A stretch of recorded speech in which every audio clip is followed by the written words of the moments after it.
What's up? What's up? It's time for Done Way Past Funny with your host, Sugar Ray.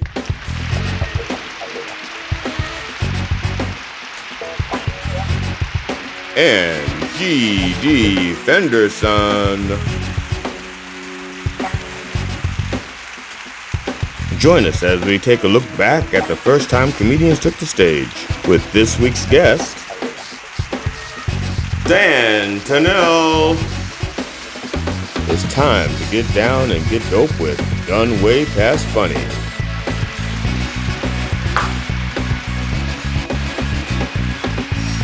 Hi, I'm GD Fenderson, certified forensic humorist and host of Done Way Past Funny. This is part 2 of our interview with the very talented Tunnell. Enjoy. Now, just a while ago, you and I were doing a show together.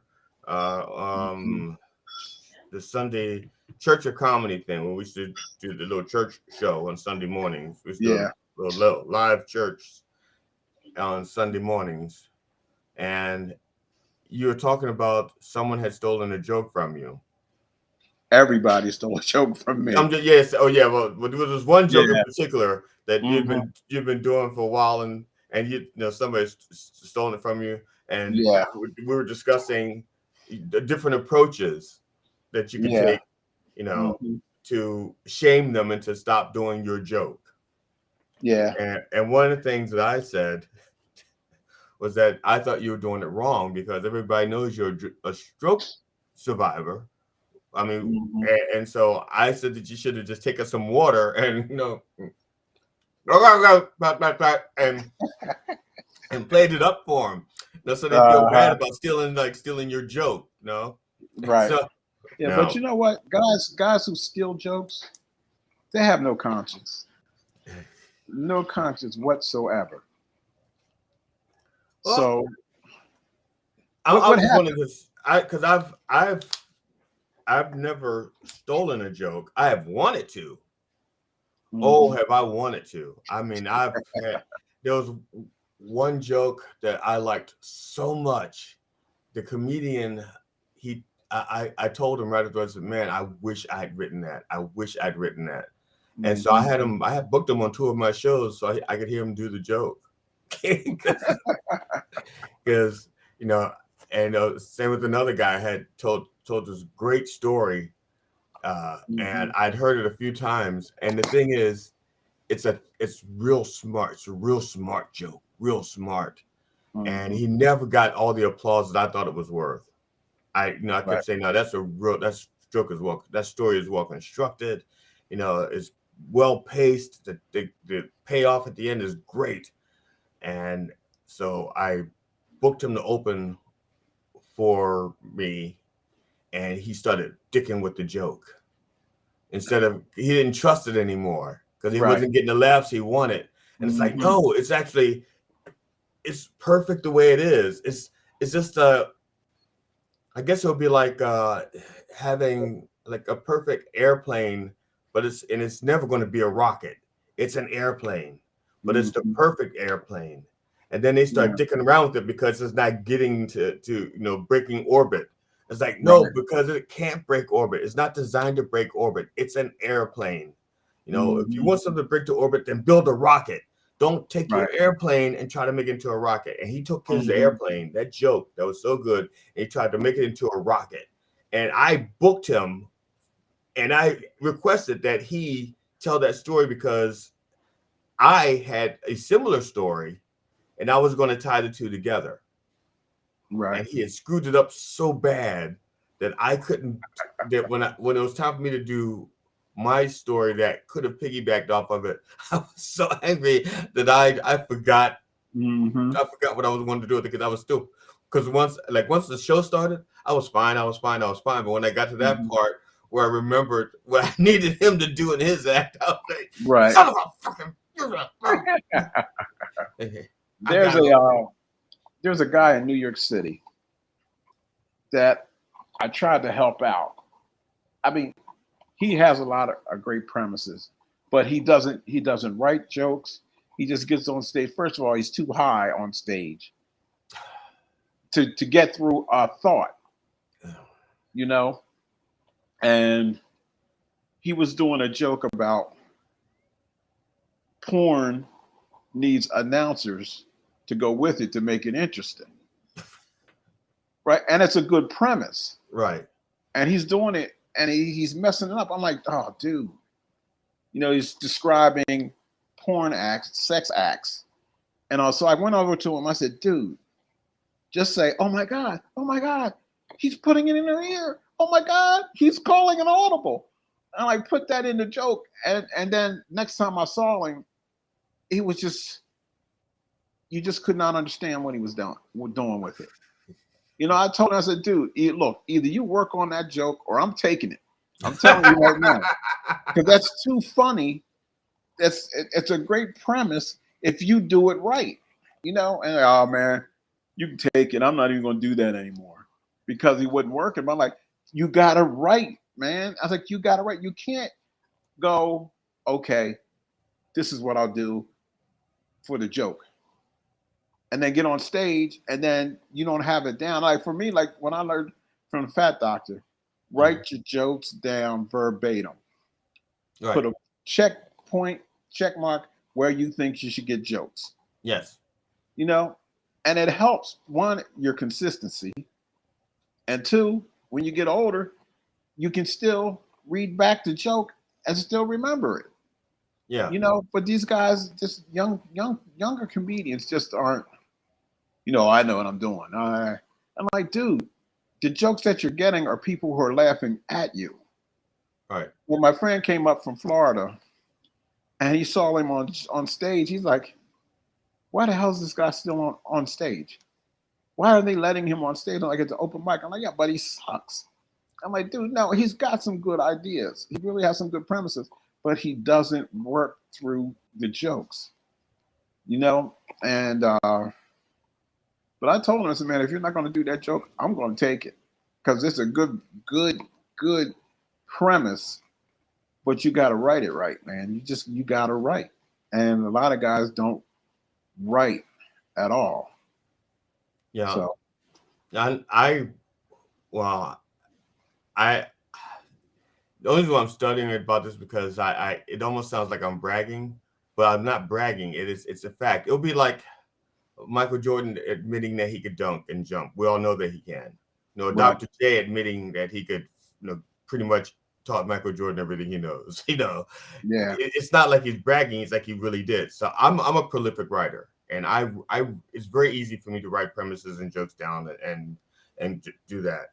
But the hard part for me is to do it repeated. Like you said, write the joke down.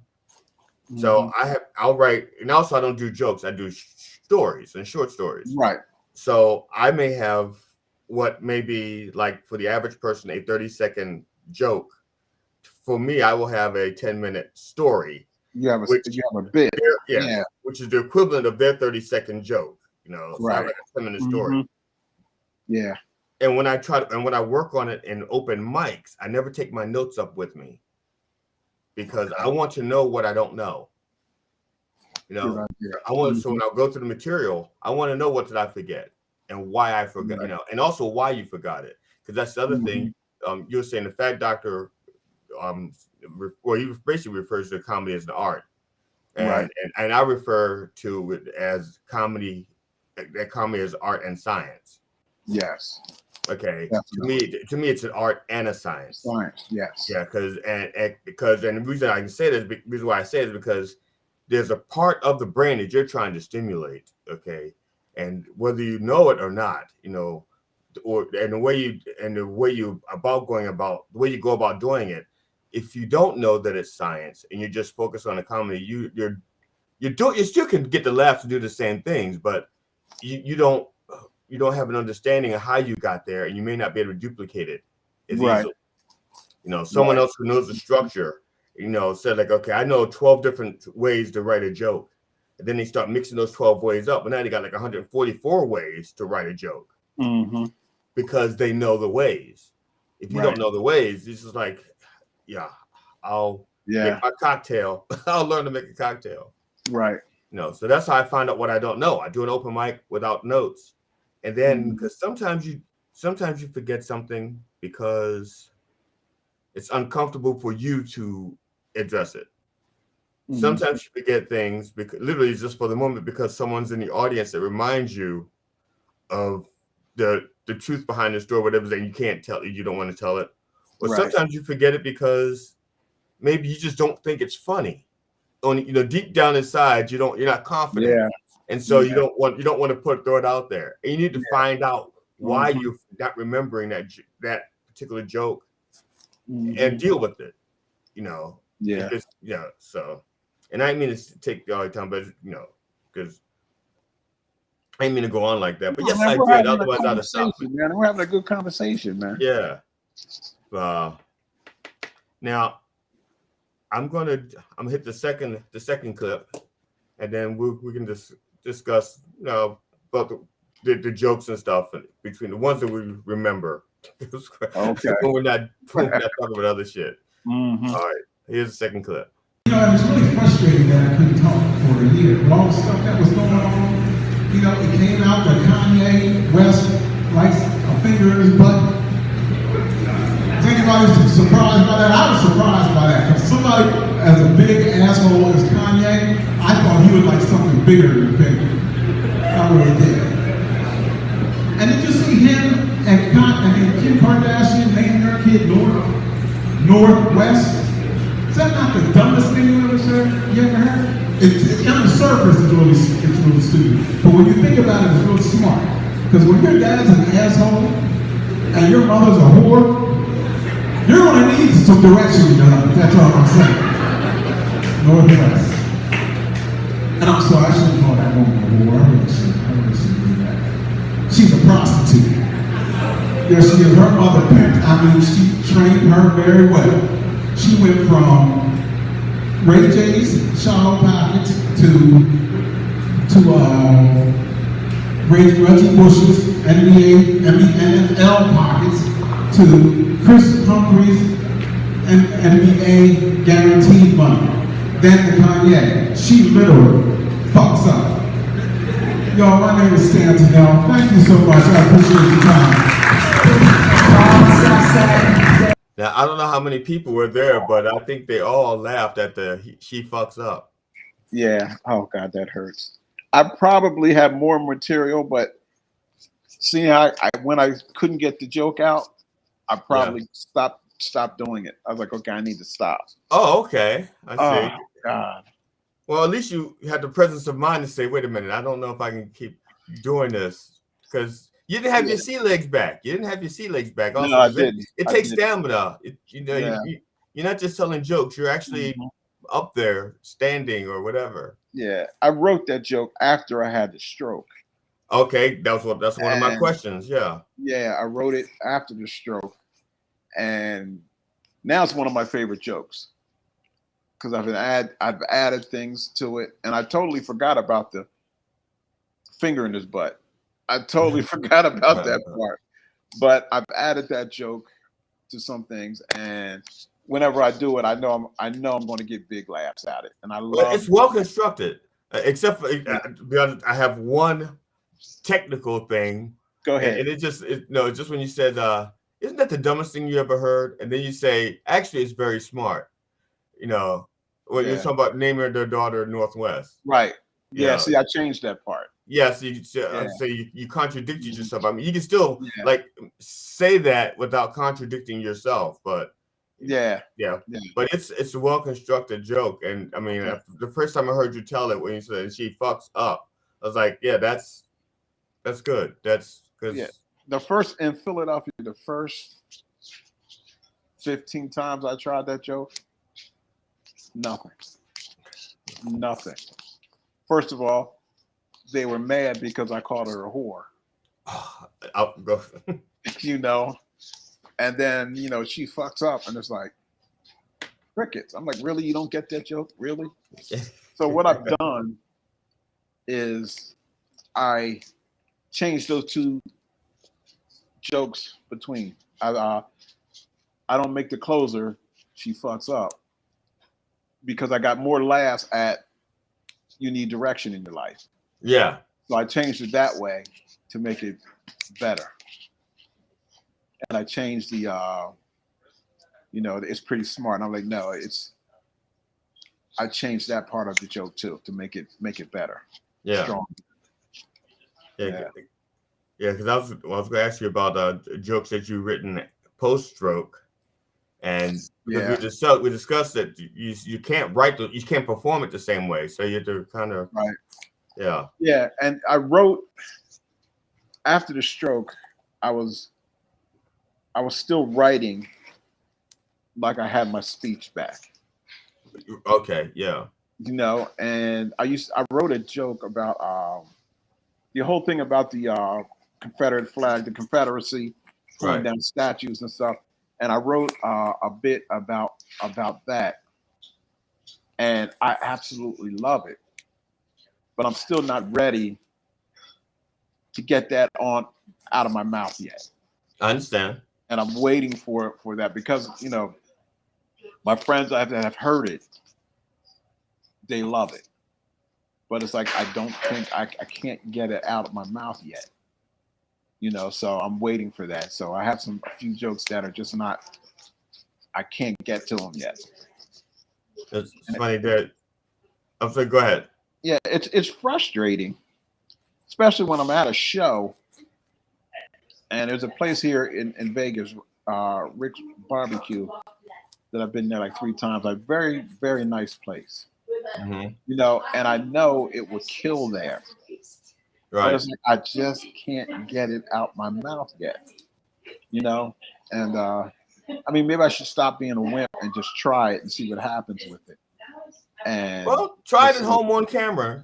Just record just your phone, just you and your phone, and record it. No audience, no neighbors, no family, just you and your phone. Do the joke, because honestly, that's what I used to do in the beginning when I first started. As a matter of fact, I still do it. I still get by myself, record it, and listen to it. And I listen to it and say, now, if I was in the audience, would I laugh at that? Or why wouldn't I laugh? Right. And I don't know if you can do this or not. Some people can do this. And I think older, okay, what I'm about to say, I've actually can teach it. I've taught it to children. But I've never tried to teach it to an adult, which I'm about to try next week to teach this to an adult. But you and I have been around quite some time. So we've met like hundreds and hundreds and hundreds of people. And so I don't know if you are consciously aware of this or not, but different types of people sound a certain way. You can hear it in their voice. You'll hear like 1 or 2 words and immediately, they're manipulative. Immediately they're too kind, they're a doormat. And you just hear it in the voice like, they'll laugh at anything, or they'll never laugh at anything, and you hear it in the voice. Yeah. And so you can, people that represent different segments of an audience. So you can feel like when you're writing a joke, you can fill the audience with these imaginary people that to represent different types of personalities and what would make them laugh, because these people, what will make them laugh. And so what about this joke will make him laugh, her laugh? What will turn them off? And then you actually can write your joke knowing that actually, and it's easier for me because I don't do jokes, I do short stories. So I can have my premise could be the bear, and I could have like 12 different points to go after each group. So they're all invested in the bear. But when you're doing a joke about the bear, you're trying to do the same thing, but with much, much fewer words. Right. So, but I don't know. Can you imagine, when you're writing on joke, do you imagine the audience that you're writing for, or do you write for an audience of one, Stan, and then maybe tweak it for them, or? I write jokes that I think are funny. I write them down, and then I get on stage and try them out. Like very rarely, sometimes I'll write a joke and say, "Ask for a black room." White folks won't get to this joke; they won't get it. Or this one is this is for a white room. There's very few that I can do Well, there's quite a few that I can do both jokes. Both crowds will get them, But the joke about the my family reunion. I was like, oh, that's a black joke. As soon as I wrote it, I'm like, yeah, black folks are going to get this one. White folks aren't going to get it. And it's very rarely it happens. Like when white folks will laugh at it, and I was like, okay, cool. But I know that if I go into a white room, no, I'm not doing that joke. It's not going to have the payoff that it should have. So I don't do that. But I don't write for a group, for this is for people here and this kind of person and this, that, and the other. I just write them and let them fall in where they fit in. That's well. I was just a few years ago, about 6 years ago, I was headlining in West Virginia, and I was doing a 90-minute show. And my show, when I do a long show like that, I usually almost always end with a song parody. Oh, you're one of these singers. I hate you, man. So this particular night, I was working. There's 3 songs I was, I ended with 3 different songs. And the first one was by a group called the Proclaimers. And I do that one because that's my favorite one to do. Even though it's like at this point it's like it's 7 years old, I still like that's one of the few bits I have that are old that I still enjoy. I don't have a problem bringing it out, but it's also very comfortable, Right. So I started with that one because I like it and it's almost universally funny. Then the second song I did a parody of a group by a group called Cheap Trick. And they have a song called Surrender. I made it about a visit to my proctologist, and I called it Sore Ender. Okay. And then the third song, the closer, was a Stevie Wonder parody. And it was making a parody of Just Enough for the City. Okay. But it was about a guy who meets a woman and he lies a little bit about himself. He's just lying just a little bit. He exaggerates a little bit because she's pretty. So he's lying just enough because she's pretty. And that's just enough because she's pretty. And that's it. That's the closer. So I do the songs. I'm in West Virginia, and they go well. It says that show's over. Songs closer. Great. Thank you. So this one guy walks up to me afterwards, West Virginia guy, and he goes, "Your songs you did were pretty good. He says, I don't know who the Stevie Wonder guy is." Oh, God. See, now I don't have to finish the rest of that. The fact that came out of his mouth, he goes, I don't know who the Stevie Wonder guy is. But where in West Virginia were you? Do you remember? Yes. The town is called Inwood, INWOOD. Okay. But I made a joke about the way it sounds because it sounds like Inwood. Yeah. Because I did a show in West Virginia, and I don't remember where it was. It was when you go in the door, it's a sports bar. And then you go around another door, and it's a club behind it. Does that seem familiar to it? To a lot of places. It's like, okay. It's right now, what you just described to me, you might as well just say there's a mass shooter and he's a white male. Okay. It's like, okay, Nero, you got me. So okay. Yeah. Okay. All right. Go ahead. I did a show there, and oh my God, it was crazy. Because like it was on a Wednesday night, and I got the job. This guy calls me. What happened is another comedian called out. Right. He couldn't do the show, so it's over. Oh, you can call Stan Tunnell. He can do the show. And you don't hear Stan Tunnell's not like Quan Robinson or Jackson or something. Right. So he called me. You want the job? And it's like there's a Wednesday night, $1,500 and a hotel room. I'm like, yeah, bet. I'll take it. I'm like Right. probably four years into comedy. And I get there and they want you to be early around 7. Once you show starts at 9, they want you at 7 so you can like greet people when they're coming in. Okay. Like, Yeah. because they don't get any, don't apparently don't get a lot of entertainment there. Right. So I'm sitting there, and people are starting to come in. First of all, when I first got there, I walk in through the door, everything stops. The baseball game stopped on TV. I mean, it was crazy. I'm like, here's the comedy show here. Oh, you have to go through that door, and you go through the door, and it seems like a jazz club is in there. Right. It's very nice, very intimate. And the girl's back in there. I said, "Hi, I'm Stan Tunnell. I'm a comedian." She's like, "You're Stan Tunnell?" I said, "No, it's Tunnell." "Oh my God, you're Stan Tunnell." "No, it's Tunnell." She said, like, and she calls some guy, "Hey, Stan Tunnell's here." I was like, "It's Tunnell." And she's looking at me, waiting for this guy to be, you know, I've seen her colored once. This isn't like 2005. Okay. And she said, "I've seen a colored man once." I was like, "Where the fuck am I?" So we get into the guy comes in there and he's like, "Oh my gosh, you're colored." I was like, "Oh damn, where the hell am I going? Where am I going?" So some people come in here, start coming in, and there's one white lady who's too happy to see me.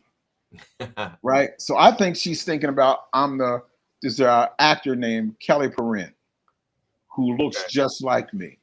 So I'm thinking I'm gonna find that picture and post those. Yeah, Kelly. Either yeah, Kelly.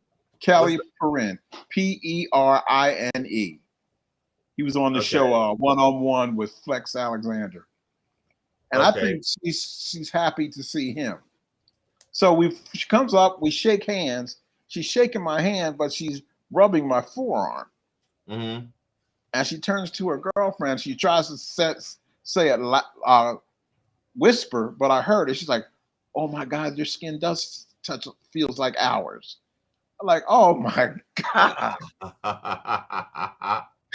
Then this couple comes in, the hottest, this white chick and her Confederate flag wearing boyfriend. He has on a Confederate flag hat pin, flag around his hat, Confederate flag T-shirt, shirt on, and a Confederate flag belt buckle on his. I was like, "Oh my God, how am I going to do the show?" So he came up to me and says,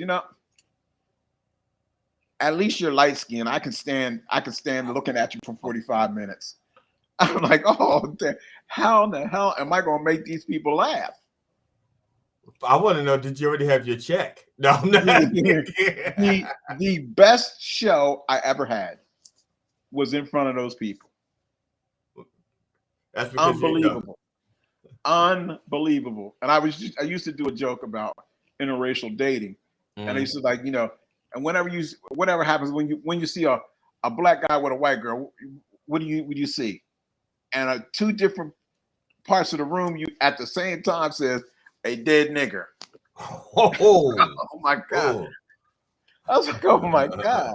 But it was the best crowd I've ever had. Hi, I'm GD Fenderson, certified forensic humorist and host of Done Way Past Funny. You have just watched part 2 of our interview with the very talented Stan Tunnell. Please join us for part 3. And when you come back to join us, bring a friend.